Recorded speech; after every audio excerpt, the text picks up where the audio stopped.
Le Seigneur soit avec vous. Lecture de l'Évangile de Jésus-Christ selon saint Marc. En ce temps-là, un scribe s'avança pour demander à Jésus « Quel est le premier de tous les commandements ?» Jésus lui fit cette réponse « Voici le premier. Écoute Israël, le Seigneur notre Dieu est l'unique Seigneur. Tu aimeras le Seigneur ton Dieu de tout ton cœur, de toute ton âme, de tout ton esprit et de toute ta force. Et voici le second. Tu aimeras ton prochain comme toi-même. Il n'y a pas de commandement plus grand que cela. » Le scribe reprit « Fort bien, maître, tu as dit vrai. Dieu est l'unique, et il n'y en a pas d'autre que lui. L'aimer de tout son cœur, de toute son intelligence, de toute sa force, et aimer son prochain comme soi-même vaut mieux que toute offrande d'holocauste et de sacrifice. » Jésus, voyant qu'il avait fait une remarque judicieuse, lui dit « Tu n'es pas loin du royaume de Dieu. » Et personne n'osait plus l'interroger. Acclamons la parole de Dieu. Louange à toi, Seigneur Jésus. Bonjour mes amis. Jeudi 3 juin, fête de Charles Lwanga et ses compagnons martyrs. Deux lectures très belles, très profondes du livre de Tobie et ensuite cet évangile que nous venons d'entendre. Mais revenons juste pour que vous l'ayez un petit peu en arrière-plan, si je peux dire, ou cette lecture du livre de Tobie, parce qu'elle va nous éclairer, elle nous éclaire sur des choses que le Seigneur veut nous faire comprendre quant à son projet d'amour sur l'homme. « Béni sois-tu » Elle se leva et ils se mirent à prier ensemble et à demander que leur soit accordé, quoi? Le salut. « Béni sois-tu, Dieu de nos pères, béni soit ton nom dans toutes les générations, à jamais. Que les cieux te bénissent et toute ta création, dans tous les siècles. C'est toi qui as fait Adam, tu lui as fait une aide et un appui, Ève, sa femme, et de tous deux est né le genre humain. C'est toi qui as dit, il n'est pas bon que l'homme soit seul. Je vais lui faire une aide qui lui soit semblable. Aussi, ce n'est pas pour une union illégitime que je prends ma sœur que voici, mais dans la vérité de ta loi, de la loi. Daigne me faire miséricorde ainsi qu'à elle, et nous mener ensemble à un âge avancé. Puis ils dirent d'une seule voix, Amen, Amen, et ils se couchèrent pour la nuit. Ils veulent le salut. Et déjà, Tobie et Sarah prophétisent ce salut qui sera donné en Jésus-Christ et cette grâce toute particulière que les couples reçoivent dans le sacrement du mariage. Mais aussi, plus que le salut, Jésus veut, le Seigneur fait voir dans cette union quelque chose qui va beaucoup plus loin. C'est que Dieu veut épouser la nature humaine, bien sûr. Il n'est pas bon que l'homme soit seul. Et nous allons voir qu'il n'y a qu'une chose qui intéresse Dieu, c'est l'amour, parce que Dieu est amour. Et je vais vous lire un premier texte, et nous allons continuer. Poursuivant dans mon état habituel, je m'unissais à Jésus, le priant de me tenir compagnie. Bougeant en mon intérieur, il me dit « Ma fille, si tu savais à quel point j'aime la compagnie des créatures. Quand j'ai créé l'homme, j'ai dit « Il n'est pas bon que l'homme soit seul. »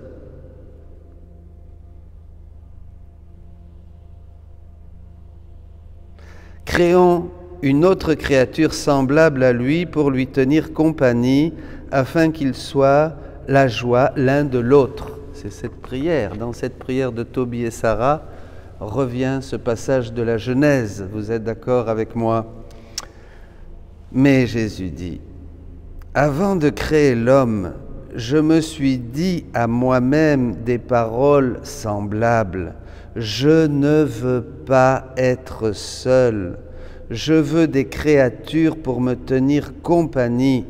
pour que je puisse me réjouir avec elle, pour qu'elle puisse partager mon bonheur. Avec elle, je donnerai libre cours à mon amour. C'est pour cela que j'ai fait l'homme, que c'est pour cela que j'ai fait les créatures à ma ressemblance. Vous vous imaginez? Tobie et Sarah reprennent ce que Dieu a dit dans la Genèse. Il n'est pas bon que l'homme soit seul et il va faire Ève qui va sortir de son côté. Ils vont être de la même nature. Mais Dieu dit, confesse, reconnaît ici, avant de dire cela, pour l'homme qui avait besoin d'une Ève, nous nous sommes dit ces paroles. Avant de créer l'homme, je me suis dit à moi-même des paroles semblables. Je ne veux pas être seul. Je veux des créatures pour me tenir compagnie. Donc Dieu, l'amour pour être parfait, dit Jésus, doit être à l'intérieur et à l'extérieur. À l'intérieur, l'amour était parfait puisque Dieu, dans sa Trinité, est pleinement heureux. Vous êtes d'accord avec moi? Mais il lui manquait l'extérieur. Pour que l'amour soit complet, dit Jésus, il doit être à l'intérieur et à l'extérieur. Donc à l'intérieur, Dieu était parfaitement satisfait et content, mais il lui manquait quelque chose, des créatures. Il va créer l'homme à son image et à sa ressemblance. Adam qui aura tous les dons de Dieu, les dons surnaturels, qui aura absolument la vie divine et la divine volonté afin qu'il puisse donner à Dieu amour pour amour, rendre à Dieu son propre amour. C'est extraordinaire. Et alors là, le texte continue, donner libre cours. Bon, alors que, oui, comment faisait Adam? Alors je vais terminer quand même ce texte. Quand leur intelligence, c'est pour cela que j'ai créé les créatures à ma ressemblance. La ressemblance, ce n'est pas une ressemblance extérieure, c'est une ressemblance dans l'agir. Vous voyez, le petit enfant regarde son père et puis après il fait pareil. Mais c'est ce que veut faire Dieu. Dieu, il veut que nous fassions, que nous agissions, que nous soyons là où il est pour agir, puisque Dieu est toujours en acte, toujours en mouvement. Dieu n'est pas une statue, Dieu n'est pas une image qui reste là sans rien faire. Hein. Il ne dort pas, le gardien d'Israël. Dieu est toujours en acte, puisqu'il est acte pur. Et il veut que nous soyons à son image et à sa ressemblance. Et la ressemblance est dans l'agir. Quand leur intelligence pense à moi, elles tiennent compagnie à ma sagesse. Si leur regard se porte vers moi ou vers les choses créées pour m'aimer, je sens la compagnie de leur regard. Si leur langue prie ou enseigne ce qui est bien, je sens la compagnie de leur voix. Si leur cœur m'aime, je sens la compagnie de leur amour, etc., etc. Donc, vous voyez, Dieu, au début, a créé en dehors de lui. Il a voulu que cet amour... Et alors, qu'est-ce qui s'est passé? Eh bien, est venu Jésus. Jésus est l'ad extra de Dieu. Ad intra, c'est vraiment la Trinité en elle-même. Et l'ad extra de Dieu, c'est-à-dire cette créature en dehors de Dieu, vous voyez, qui va régner sur toute la création, puisque par lui tout a été fait, tout a été créé. Il est le premier-né de toute créature, tout a été créé pour lui, par lui et en lui, dira saint Paul. Voilà, c'est Jésus. À la ressemblance de qui nous avons été créés. Adam était vraiment ressemblant à Jésus, mais parce que le vrai homme, c'est Jésus. Puisqu'il est vrai Dieu, il est vrai homme. Vous comprenez? Bon, voilà. Alors, ça, la chose est posée. Et alors là, dans l'Évangile, on voit que cet homme va répondre justement à Jésus. Il va lui dire, oui, aimer Dieu plus que tout, plus de toutes ses forces, avec tout son esprit, avec tout son cœur, c'est ça. Et aimer le prochain avec ce même amour de Dieu. Donc, c'est ça qui plaît à Dieu, c'est ça le grand commandement. Vous êtes tous d'accord avec moi? Alors, actuellement, c'est impossible. Notre amour de Dieu est rempli de mesquinerie, d'intérêt, de double, de choses, dans le meilleur des cas, même les plus saints. Cet homme représente aussi peut-être tous ceux qui vont arriver et qui vont aimer Dieu de manière admirable. D'ailleurs, il lui dit, bon, d'accord, oui, tu as raison. Et Jésus va lui faire cette remarque, tu n'es pas loin du royaume de Dieu. J'aime bien ça, vous comprenez? Tu n'es point loin du royaume de Dieu. Comme tous ceux qui vont aimer parfaitement avec la grâce du Saint-Esprit, tous ces saints que nous avons, ils ne sont pas loin du royaume de Dieu. Mais est-ce qu'ils sont dans ce royaume que nous avions au début? Est-ce qu'ils sont dans ce royaume où Dieu, par sa grâce, avec le don de la divine volonté, nous dit qu'il veut nous faire revenir, c'est-à-dire au rang, à l'ordre, au rang et à la finalité pour laquelle nous avons été créés? Non! Il y avait qu'Adam, Jésus, Marie et Louisa qui sont arrivés à vivre dans la divine volonté, c'est-à-dire qui sont revenus à l'origine, qui donnaient à Dieu amour pour amour, parce que Dieu ne peut pas se contenter d'un amour humain, même le plus saint soit-il, même le plus vertueux soit-il. C'est impossible. Dieu, alors là c'est très très beau, parce qu'il le dit, hein, alors un jour, il lui faut ce qui est à lui. Un jour, dans le volume 10, au 8 février 1911, Jésus dit « Louisa, tu es mon paradis sur terre et ton amour me rend heureux. » Tu es mon paradis sur terre et ton amour me rend heureux. Mais ça convient à la Vierge Marie, non? Le seul endroit où Dieu a trouvé son paradis sur terre, c'est la Vierge Marie. Vous êtes d'accord avec moi? Mais là, c'est Louisa. Pourquoi? Ben oui, parce que Louisa est la première qui va enfermer en elle tous les dons et la divine volonté, la vie divine, puisque c'est pour nous. Vous êtes d'accord, hein? Donc, tu es mon paradis. Donc, Louisa, hein, comme Marie, comme Jésus, a bien en elle la divine volonté et la vie divine. Donc, évidemment, Jésus lui dit, tu es mon paradis sur terre, ton amour me rend heureux. Et alors là, Louisa doute. Moi, Jésus, mon amour, que dis-tu? Tu te moques de moi, tu ris de moi. Tu es déjà heureux par toi-même. Pourquoi dis-tu l'être grâce à moi? Tu es déjà heureux par toi-même, dans le sein de la Trinité. Pourquoi tu dis l'être grâce à moi? Mais non, c'est pas ça.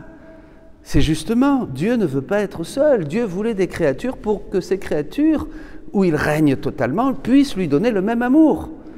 Parce que Dieu ne peut être content qu'avec Dieu. Dieu ne peut être heureux qu'avec Dieu. Dieu ne peut recevoir de l'amour que si c'est un amour divin, totalement purifié. Et pour avoir cet amour divin, eh bien, il faudra la divine volonté opérante et régnante en nous. C'est pour ça que ce scribe dit des choses qui sont bien, et il n'est pas loin du royaume de Dieu. Mais il lui manquera le don qu'aujourd'hui Dieu nous fait à tous. Alors Jésus, lui, écoute-moi bien, ma fille, et tu comprendras ce que j'ai voulu dire. C'est mon cœur qui donne vie à toute chose. Toutes les créatures sont semblables à des cordes sortant de mon cœur à qui je donne la vie.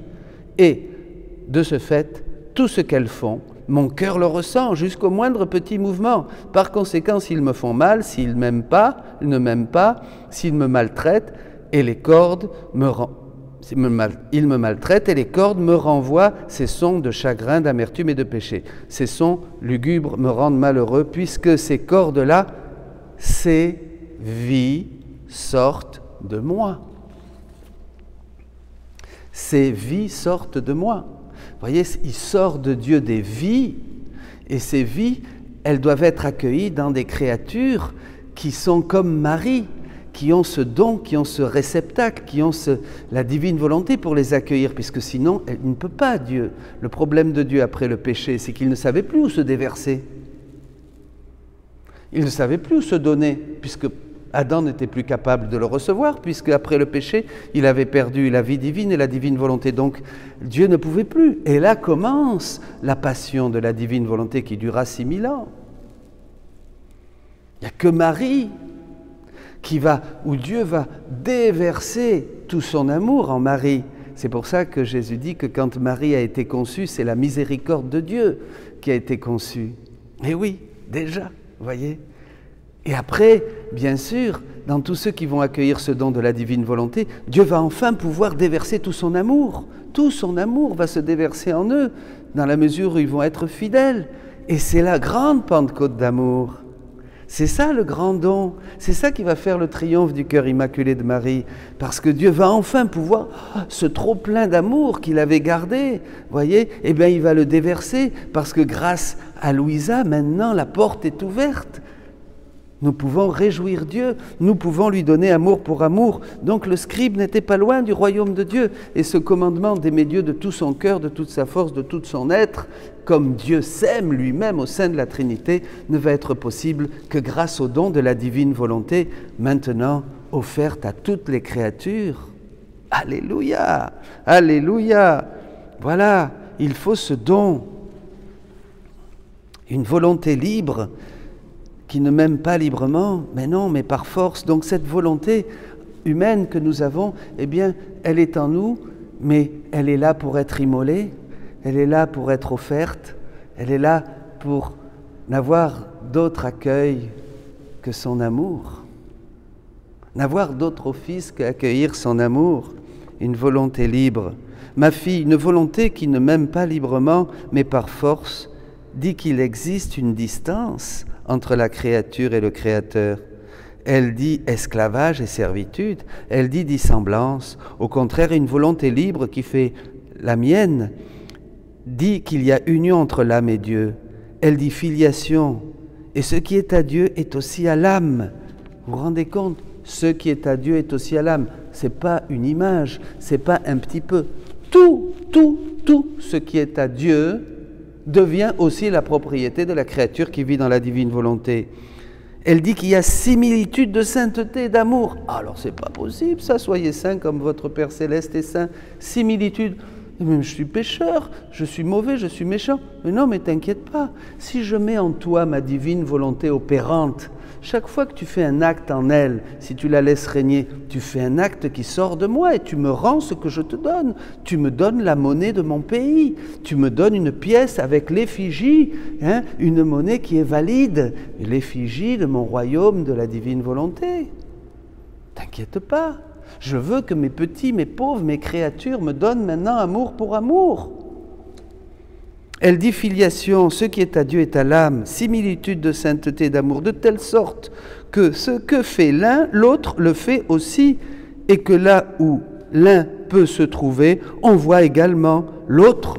Alléluia! On fait les mêmes choses que le bon Dieu, et nous sommes là où est le bon Dieu. Mais c'est formidable, mes amis, c'est incroyable.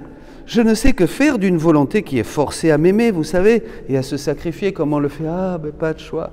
Il n'y a pas le choix, il n'y a pas le choix. Je prends ma croix, je vais suivre Jésus. Oh là là là là là là, quelle douleur. Je n'accepte pas cette épreuve, je n'accepte pas cette persécution, je n'accepte pas cette mauvaise nouvelle, je n'accepte pas cette maladie. Mais quand même, je me résigne.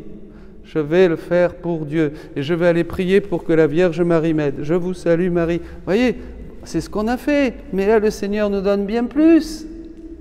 Il nous dit de faire comme Marie. Il nous dit que là où nous sommes, nous serons avec Marie. Et Marie, notre maman, justement, va nous permettre de faire ces choses avec Jésus, en Jésus, par Jésus. Voilà. Je ne sais que faire d'une volonté qui est forcée à m'aimer et à se sacrifier. Je ne la reconnais même pas. Et elle ne mérite aucune récompense. Aucune récompense. Et en plus, ça coûte beaucoup. C'est très dur. Se résigner, faire des prières, aucune récompense.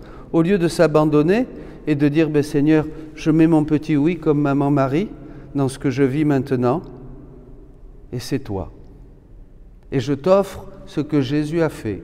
Je prends les actes, les mystères, comme dit le catéchisme, les mystères et les états de Jésus, catéchisme 521, et je les vis en moi, et toi tu les vis, je les vis en toi et toi tu les vis en moi. On est une seule et même chose, Jésus. C'est le plan que tu voulais, que la créature devienne une parfaite unité et ne fasse qu'une seule et même chose avec la divine Trinité, avec la Sainte Trinité.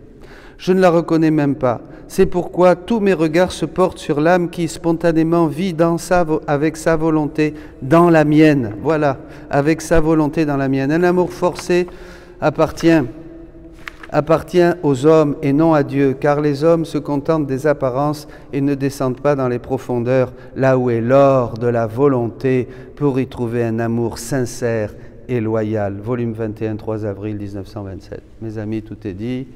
Nous pouvons aimer Dieu comme il s'aime. Oui, nous étions proches du royaume de Dieu comme le scribe et tant de frères et sœurs qui nous ont accompagnés sur le chemin de la sainteté, mais maintenant nous arrivons au port, au but. Ça y est, nous pouvons aimer Dieu comme il s'aime. Dieu achève son plan et il ne fait que commencer. En nous donnant sa divine volonté, nous pouvons lui donner amour pour amour. Louons, bénissons le Seigneur, rendons-lui grâce de tout notre cœur. Amen.